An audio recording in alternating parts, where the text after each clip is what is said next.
మాయమ్మ కదలి వస్తున్నది. ఏడేడు సంద్రాల్లో మాయమ్మ తానమాడడానికి, మాయమ్మ తానమాడడానికి. అమ్మోలే మాయమ్మ మాయమ్మ చింతల పోలమ్మ, మాయమ్మ చింతల పోలమ్మ. సల్లంగమము చూడే మాయమ్మ చింతల పోలమ్మ, మాయమ్మ చింతల పోలమ్మ, మాయమ్మ చింతల పోలమ్మ.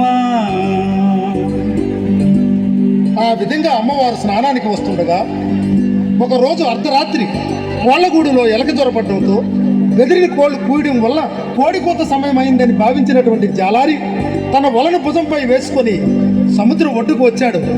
ఎదురుగా వస్తున్నటువంటి అమ్మవారిని చూసిన జాలారి, ఎవరి అందగత్తి, ఇంత అందం జీవితంలో ఎప్పుడూ చూడలేదు, ఈ పిల్లను పొందకపోతే జీవితమే వ్యర్థమని భావించి జాలారి అమ్మవారికి ఎదురుగా వెళ్ళి, ఎవరు ఏవాడే ఒలిబామ, ఏది నీ ఊరు నా ఒలిబామ, ఏది నీ పేరు?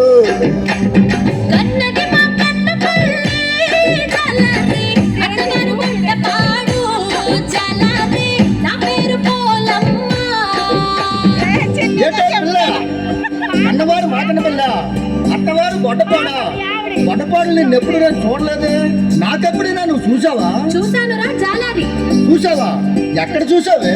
ఒరే జాలారి, మొన్న అమ్మవారి గుడికి వచ్చావు కదరా, వచ్చి అమ్మవారి ముక్కుకున్న నత్తులు చూస్తున్నావు కదా, అప్పుడు చూశాను.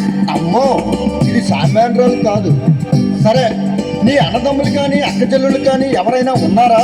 ఉంటే ఏ ఊర్లో ఉన్నారు? ఉన్నారా జాలారి, మేము 7 అప్ప చెల్లెళ్ళం. దాని పేరు కాలికమ్మ, జనాలి దాని పేరు కాలికమ్మ. సినక్క సీనకొక్క జలాలి దాని పేరు సోమలమ్మ, జలాలి దాని పేరు సోమలమ్మ. మధ్యన ఉన్నది రో జలాలి, మందసలున్నది రో జలాలి దాని పేరు అన్నపూర్ణమ్మ. రాజాము గ్రామములో జలాలి కొలువై ఉన్నది రో జలాలి దాని పేరు కాలపోలమ్మ.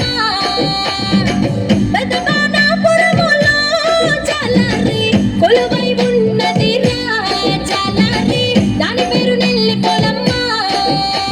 ఒరే జాలారి, అందరికంటే చిన్నదాయి మహా అందగత్తే. సువర్ణపురములో నా జలాలి కొలువై ఉన్నది రో జలాలి దాని పేరు సోమలమ్మ. ఏంటే పిల్ల, అందరూ అమ్మవారి పేర్లు చెప్పేస్తున్నావు, నువ్వు పెద్ద అమ్మవారిలాగా. అవునురా జాలారి, నేను పెద్దమ్మోర్నే, నీకు అమ్మలాంటి దానిని. నేను స్నానానికి వెళ్ళాలి, నీవు వేటకు వెళ్ళరా, నీకు కావలసినన్ని చేపలు దొరుకుతాయి. ఒలే పిల్ల, నువ్వు అందమైన దానివి, నేను బలమైన వాడిని. మన ఇద్దరం కలిస్తే నీ మనసు నా మనసు ఒలిబామ రెండొక్కటైతేని, నా ఒలిబామ రెండొక్కటైతేని. నీ తనువు నా తనువు ఒలిబామ రెండు కలిస్తేని, నా ఒలిబామ రెండు కలిస్తేని. లోకానికి అంతటకు ఒలిబామ కనువిందు కాదేటి, నా ఒలిబామ కనువిందు కాదేటి. ఒరే జాలారి, అమ్మతో అలా మాట్లాడడం తప్పు కదా. ఒలే పిల్ల, ఈ కిట్టుగాడి కంటిలో పడ్డ పాప, వల్లో పడ్డ చేప గిలగిల గిలగిల కొట్టుకోవడమే కానీ తప్పించుకోవడం సాధ్యం కాదు. గిలగిల గిలగిల గిల, గిలగిల గిలగిల గిల.